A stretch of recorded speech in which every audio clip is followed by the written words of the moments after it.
Death of a Goddess. In the shadowed slums of Oregon, a mysterious silhouette hovers the streets, keeping a permanently peeled eye on the happenings of the city.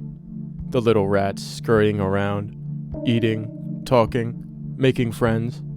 It's all so unnecessary. Shaking the thought off and staring down the corridor, the shadowed man watches carefully with a stalking eye. All these humans, and only one of interest. She's gorgeous, a goddess. Curly-haired, chestnut-skinned, short-statured, firmly planted between the age of 22 and 24, and with a face of unwrinkled youth, of endless vivacity, of being alive. But who is she? And then, seemingly in response to the hushed sentiment, a woman emerges from the front door of the bar he stalks. She separates from her friends for the night, making off boozily down the street. Could you be the one? The mysterious man skulks after her, dashing from behind one tree to the next, behind one car to another, always blending in, always undetected. The lady is none the wiser. To the shadow's surprise, he hasn't let through any neighborhoods or apartment comply. Instead, he finds himself ducking behind a whole new series of trees and cars, tilting ahead as he watches a woman approach a cheap, ground-floor room at a Motel 6. By the time she opens her door, it's already too late. Go on, lock it. Let's see if that keeps me out. Hasn't ever worked before, but who knows? We see the woman stepping into her bedroom, stripping into her pajamas and fluffing her pillows for bedtime. Too much drinking. And shit. I've got to head back in at 7 for another shift too. She flicks the lights off and shuffles underneath the bedbug-ridden covers.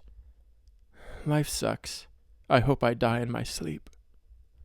As she closes her eyes, a gnarly, pale hand stretches over her face, covering her nose and mouth. She gasps awake, the sound muffled by the haunting figure.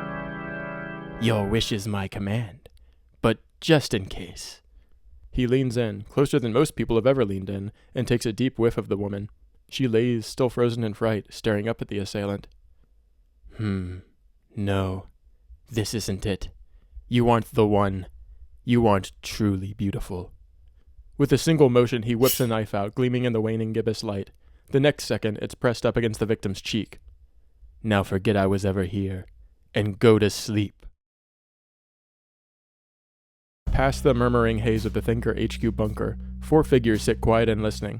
The other, the private investigator of infamy himself, Detective Trauma, stands solemnly by a large chalkboard that's been installed for the day. He spent the past 20 minutes sketching out an overhead map of small-town Oregon, demanding complete silence in his concentration. There. The horrible scene plaguing my mind has been etched out before you lot. Now look, before it brings me back to that night. In the splash zone of his cold sweat sit the rookie and the muscle on opposite sides. To be honest, man, I can't see shit. Let's get some overhead lighting in here. I'll knock a hole in the ceiling. Further down the table sits a certain balding brainiac, applying his pink eye drops. Actually, the bunker of which we currently occupy is underground, and therefore would actually collapse on us all, resulting in the termination of our lives. Directly across from the visually impaired and infected geek is Roxana Hardplace, who slowly stands from her seat and makes for the bunker entrance. Not to betray the cavernous atmosphere we so carefully fostered, but I think it's time we let a little light in. She flicks on a switch and the entire room floods with warm golden light. What the? Wait, there's been lighting here the whole time? You guys just keep it darker? Willingly? Even I didn't know about that switch, and I've been here for years. Okay, if it's been years, that's on you for not noticing it. It's tough to spot without the lights on. Just one of those strange little paradoxes this paradox of a job brings. Now, let's see what Trauma's got for us today. The group turns to their leader, who's on the verge of tearing up as he gazes upon the sketch of the town. Though a few concerned looks are shot, no one speaks up. But him. If you miserable rats are done squeaking about whatever feudal cheese is occupying your small rodent minds, I need you all to look at this diagram, now! Small town Oregon. The last time I stepped foot in that dump was back in my old life. That horrible night where everything I knew and loved was stripped away from me. And now, those streets beckon me to return. His sharp gaze at the Thinker's unwavering, he slams a finger against a large 2-floor structure he's drawn. Hey, I think I've been there once. Aren't there hundreds of Motel 6s? Griffith, you upstart. I'll have you know that Motel 6 Hospitality Company hosts over 2,000 locations all around the United States. Yet none of them have anything on this one, where hearts go to break and egos go to die. According to my approximations, based on all available data from reliable review congregating sites, this particular Motel 6 location boasts a 2.5 out of 5. Can it, glasses? Now listen good, thinkers. I'm not gonna say this twice. Time is of the essence here, and laying it all out twice would be a waste of time. So I'm dropping the facts just once. Not twice, not 3 times, just once. And believe me, I'm a man who does not repeat himself. A tense silence fills the air. Midnight struck, and a body appeared in this hellish motel lot. The girl was just 23. Lori Genchester is the name. The little diva was in the prime of her youth. So we got a name and an age. What else, drama? Nothing.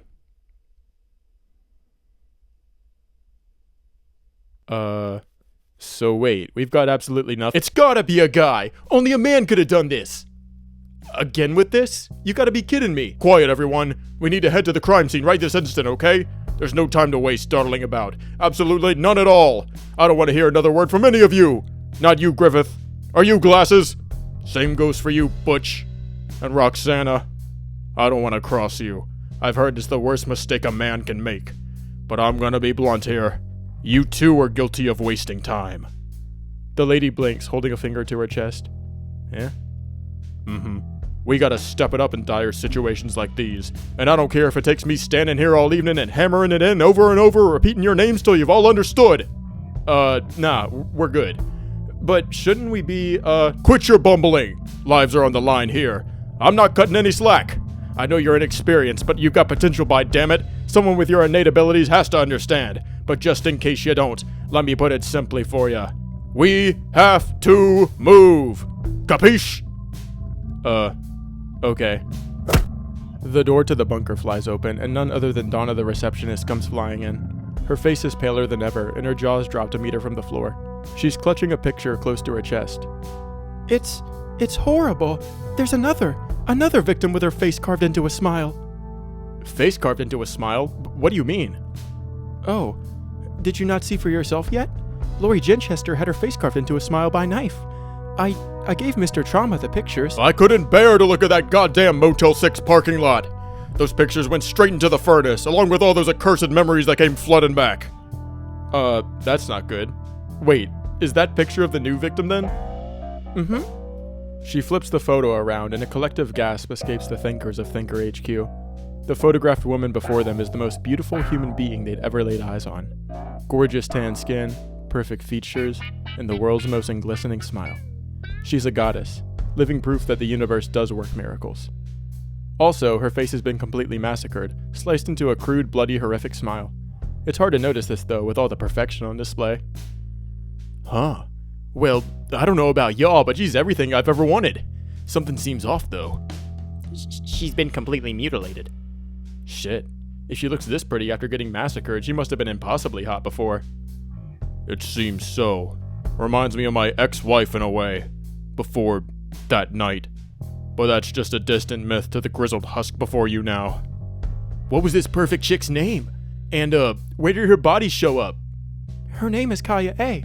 And I've got the address. Her home address. Well, screw that first chick. She can wait. Let's get some justice for Kiah here. Yes. Thinkers! A detective's gotta know where their priorities lie. And today, ours lie in a goddess. Let's stay clear of that abominable parking lot and focus on the woman who matters most here. Now uncouple those cabooses and let's get moving, damn it!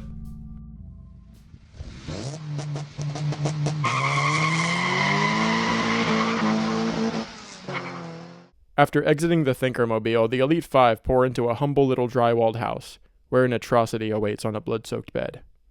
The girl's head, slashed into a stomach-convulsing red grin, rests against her pillow. This doesn't change the fact that Kiah A is by far the most stunning woman the Thinkers have ever seen. Damn. If I didn't know she was dead, would... Keep it in your high-rise jeans, Cass. We've got to ignore this girl's impossible beauty and examine the body. And you too, Griffith. I'm trying to, but she's just so hot. I can't believe a human being can look this gorgeous. What the hell, man? Seriously, who'd do this? You only care because you're into her. Typical male behavior. You novices are still yammering on? We go through months of government training to steel ourselves for situations just like these. Treat this girl's unmatchable looks as you would a rotting cadaver. There appears to be a kitchen knife jammed into her chest. I believe it's a Henderson 3400 R-Series model, known for its astounding leverage on veggies but poor meat handling capabilities. Judging by the victim's perfect skinny frame, it may have belonged to her. So, she was a vegan? A fellow vegan anarcho-feminist demi-bisexual? Don't get your hopes up, Cass. Looks like she had a man. He gestures to a small framed picture standing atop the bedside counter. At the bottom is a signature. Jonathan B. A real looker, too.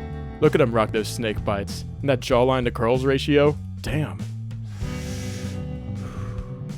But the picture's turned away. There's clearly a story here. Guess it's a good thing I did a little research before we drove all the way out. What is it, Roxana? Quit with the womanly word twisting and tell it to us straight. Well, he was killed a few weeks ago during an altercation at a nightclub. A horde of messy club girls and bisexual twinks banded together to try convincing him to sleep with them all, and he wasn't having it. He fought for his life, and ultimately, paid it. Wow, what an amazing boyfriend. This Kiah chick probably turned the photo away out of despair when he died. And shit, I understand why. This Jonathan was one of the good guys. I can tell. Wait. The other thinkers go still at Trauma's exclamation and turn expectantly to see what compelled it. It's the photo on the bedstand, and he's gesturing beneath it. Look at this photograph. Or more specifically, under it. There's a perfect circle cleared out from the dust. This picture was turned around recently, clearing it all. Yeah, I see. And judging by the particle distribution, she must have turned the photo around just hours prior to her death. Interesting. She must have wanted Jonathan far from her mind, perhaps to make space for someone else, like perhaps the killer. Another man! It's gotta be another man! Yeah, right. Maybe Kiah was just, I don't know, hiding the picture cause of like a welfare check or something?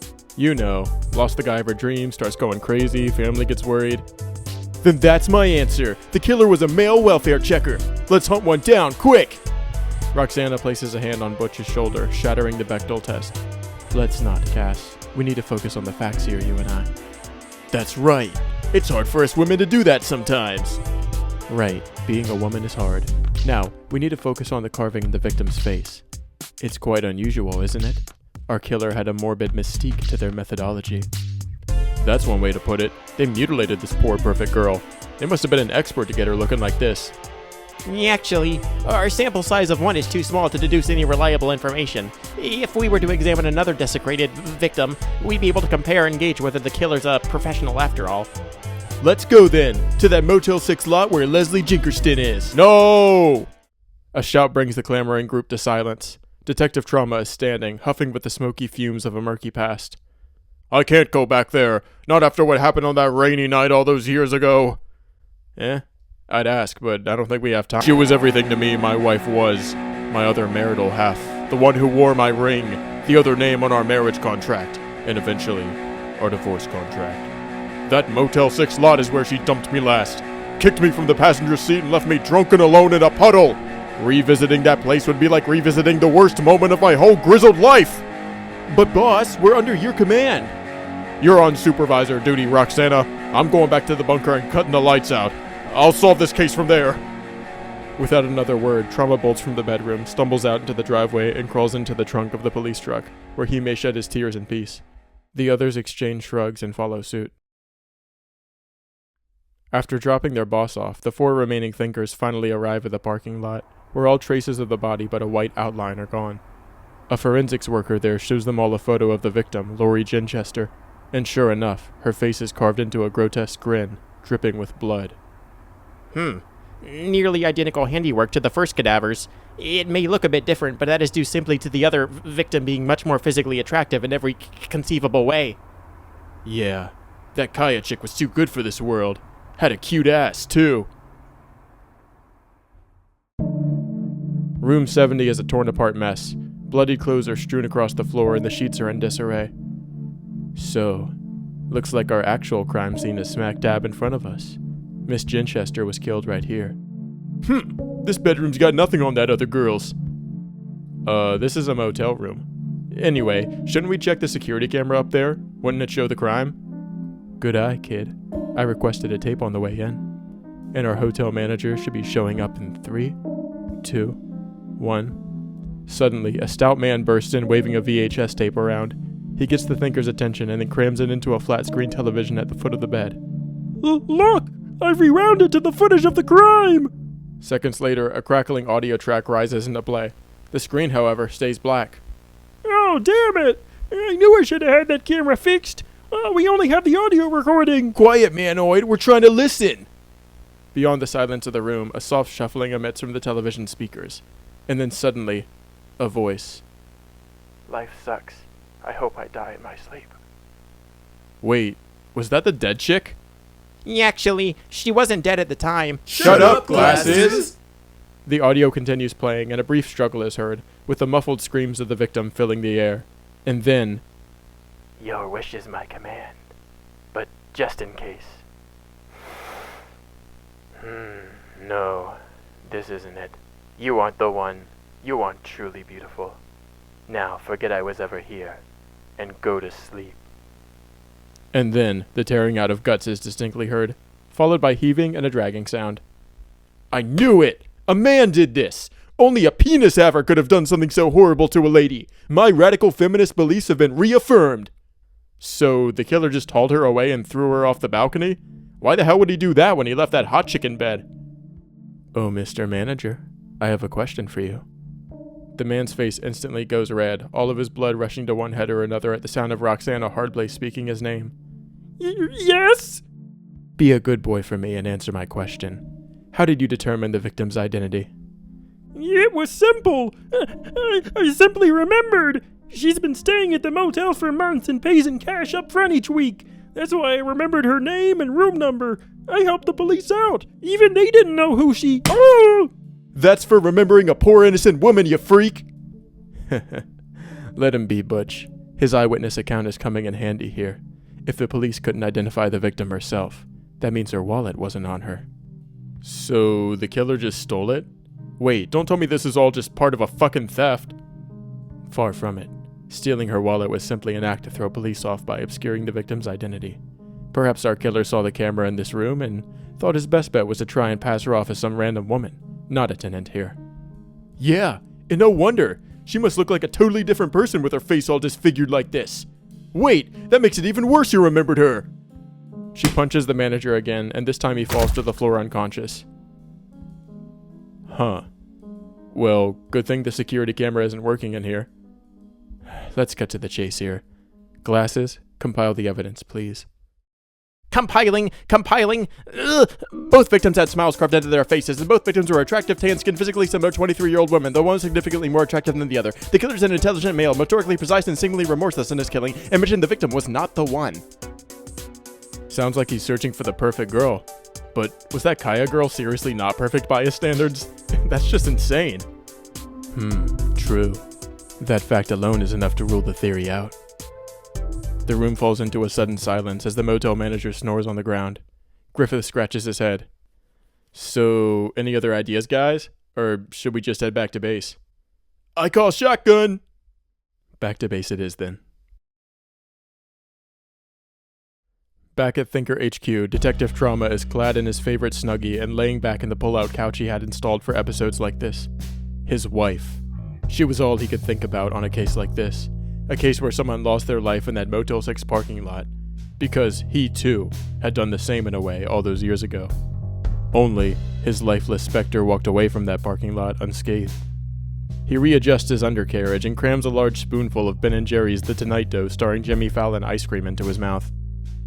Come on! Do you not see who Tyler really is? Come on! Hey! Come back later, goddammit! I'm rewatching Fight Club and I gotta get through Taxi Driver and Blade Runner 2048 again too! Roxana! Bring the others to the playground or something, will ya? Roxana. I can't say I've ever been called that. Who are you? Name yourself! Name myself? Well, the general public seems to have named me already. I'm a killer, they say. Detective Trauma slides his pistol from the Snuggie folds and slowly approaches the bunker door, keeping his footfall low so as not to give himself away. A killer? Yes, More specifically, Jeff the Killer. Though, my parents picked the Jeff part out. Not that they're walking this earth anymore. The name causes Trauma's eyes to go wide. He stumbles backwards, the word ringing some distant horrific bell within his memory. Who was this? This Jeff the Killer? The detective closes his eyes, his thoughts go blank, and he enters his mind palace. All over the place, facts and histories flood through his consciousness. He cycles through them, all overlaid by impressive graphical effects. Whooshing, whirring, wacky sound effects. It's all fallen into place now. You're Jeff the Killer! And you exist? Read my creepypasta, have you? I've stumbled across it on AO3. I see. Why don't you open the door then and talk things over with the living legend himself? I promise not to kill you. In fact, I'll offer you my wrists to handcuff first thing. What are you playing at? Nothing. No tricks up my sleeves. Only knives. Though I see how you'd be wary of those. I'll remove them, all right? With a frustrated grunt, Detective Trauma finally kicks the door open, revealing a terrifying sight. Detective Trauma stumbles backwards, taken off guard and completely gobsmacked by the frightening sightening. The abnormally white figure, its eyelids peeled and mouth carved into an eternal smile, steps in, smiling. I know what it looks like. It looks like I'm smiling, but I'm not. My face was just permanently carved that way, by bullies and fire. Same with my eyelids. The bullies and fire did it to me.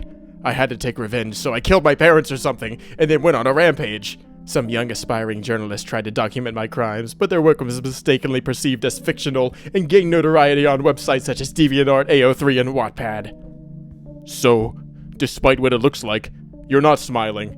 Just like me, you're wearing a hidden frown. I wouldn't say we're on the same level there. No! Don't you tell me I don't know what it's like, because I do! See, I wear a mask, so to speak, with a smile, often for hours at a time. Sometimes, I just stare at the ceiling as I hold back what's on my mind. And when they ask me how I'm doing, the grizzled detective whips back to face Jeff with a pained look. His trauma is almost palpable. When they ask me how I'm doing, I say I'm just fine. Do you understand? Do you understand the pain I go through to do that day after day? To say I'm just fine when they ask me how I'm doing? A tense hush overtakes the room. Only Detective Trauma's heavy breathing meets James' flame-scarred eardrums. Only Jeff's silence answers Detective Trauma's heavy breathing. I'm sorry, sir. I'm afraid I'm going to have to kill you after all. Jeff suddenly grabs a jelly-stained kitchen knife he snatched from Donna's lunchbox in the Thinker HQ kitchen, clutching its handle in his grasp. He draws it from his robe and slashes at Detective Trauma's chest. No!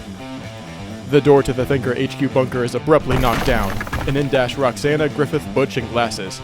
As Jeff the Killer turns to face them, knife in hand, they drop into cold, pale fear.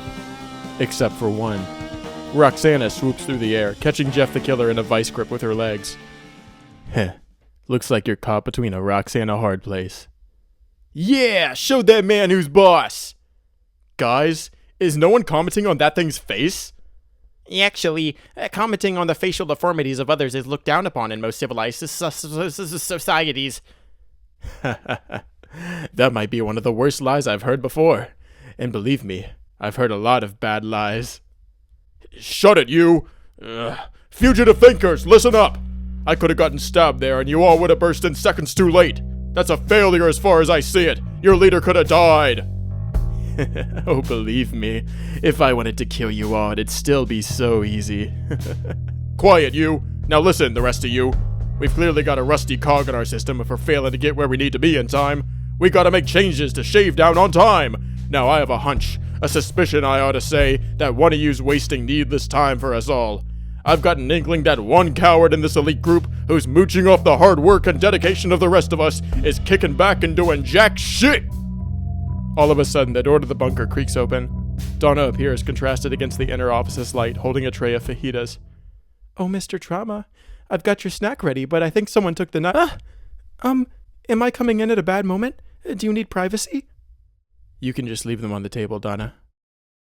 The group, Jeff included, watch in silence as the mousy girl skitters across the floor with the full tray, drops it down without a sound, and makes for the exit, slowly closing the door behind her. As I was saying, we got some fat to trim in this sorry little group of ours. New kid, you're out! Attention slowly shifts to Griffith, who blinks in confusion. But I'm working hard here. I don't even get why you'd want me out. I've not even had a chance to prove myself, man. Save your remarks for when you're dancing on my grave, son. Now get out! Leave this house! Leave this what? Get out! He's having a trauma attack. Just leave for now, man. I'll let you back in. With a reluctant shrug, Griffith exits the bunker and picks up a Dave's Double combo meal from Wendy's on the way back home, just in time for their third price hike of the month. There. Now, we can wrap this whole damned affair up much quicker! Silence once again passes over the room, broken by Jeff clearing his throat from within Roxana's grip. I suppose you all want to hear why I did it and why I turned myself in, correct? I know why you did it! You hate women! You want them all dead! I'm indifferent to most of them. Fun to kill, but that's it, really. No, I only care about the one. The one girl who could save me from myself in this rancid, rotting world of ours. Kiah. Even saying her name heals a part of my soul I never knew was missing, and yet, I killed her. I somehow killed her. According to my calculations, Kiah refers to the victim found in the bedroom, Kiah A. Probability 99% with a 1% margin of error. Yeah, that's who I mean. She was an angel. A beautiful, otherworldly creature forced to hunch down among the rats and obey society's foul rules. Bullies walk the streets, and fires burn the streets. The streets aren't safe, and yet, Kiah walked them. She suffered so much. She suffered? Then why did you kill her? She suffered more than she ever had before. I didn't recognize her. The girl in my dream was frowning, overcome with the sorrow and tragedy of it all. Of this brutal life we rare, pristine souls are cast into, only to tumble around till eventually we crack and crumble to dust. Yet despite it all, the real Kiah was smiling, without my help. And because of that, I simply failed to realize who she was. Smiling? Even after that amazing boyfriend of hers died? Apparently so. But she had his picture around still. Turned away, as if she didn't want to remember him. She'd moved on already. Just like a certain someone from another life of mine did, with that bodybuilder in JCPenney. Moved on, you say? As in, moved on to another man? You jest, I'm sure. Yeah, how could anyone possibly replace such a rare, perfect guy like Jonathan B? It's hard to believe, but it would explain that smile. So, you're saying she was banging someone? Really? No, but she was going to. All eyes turn to the entrance of the bunker. A man, no, a god is standing there. A white-haired, blue-eyed king with a sharp jawline and a sexy, confident smirk. Hey, it's me. Wait. And who are you, sir? No, it can't be. You can't exist. Satoru Gojo! It's me, Satoru Gojo, Kiah's blue-eyed king and one true daddy. Don't say that. I don't know who the fuck you are, but... The name's Satoru Gojo. I'm 35 years old and I have infinity powers. And I'm also really, really strong and also secretly alive. And I'm here to fuck Kiah. But you killed her first! Take that back. You fucking take that back now! Jeff whips out the kitchen knife and shouts out as he rushes towards Gojo, who stops him with a single flick of his wrist, manipulating the infinite space within the atoms before him and blocking the knife or some shit. He kicks Jeff the killer, who gets blasted into the ground and shot backwards, tearing the floor up and leaving a horrific patch of destruction on his prompt journey into the wall across the room. I was the one for her. She wanted me alone. Don't bet on it, knifey boy. This Kiah girl had a bedside photo of her deceased boyfriend turned around and a wide grin on her face. Jeff the killer's eyes flicker with rage. A searing frustration tears away at the skin inside him, burning deeper and deeper, cutting further than bullies or flames ever could. Kiah didn't love him, and she wouldn't save him. No. No. I can't accept this. The name's Satoru Gojo. I'm here to slay demons and make sweet love to Kiah. And I'm all out of demons to slay. You're all out of Kiah too, though. Looks like it. And for that, I'm banishing Jeff the Killer to infinity, or whatever that special extra strong attack of mine does. Then, with a single glance, Gojo's eye band thing snaps off to reveal his perfect, beautiful eyes, and they vaporize Jeff the Killer into the infinity dimension. My job here is done. I'm off to invent time travel to go get my girl back. The white-haired, blue-eyed king vanishes from the room, leaving Detective Trauma, Roxana, Butch, and Glasses to stand glancing around in silence. We did it. Another ruthless killer. We did it. Another ruthless killer put in their place at the hands of the fugitive thinkers. Now, who wants to finish Fight Club with me? The two ladies share a shrug, breaking the Bechdel test again, and Glasses is also there and joins.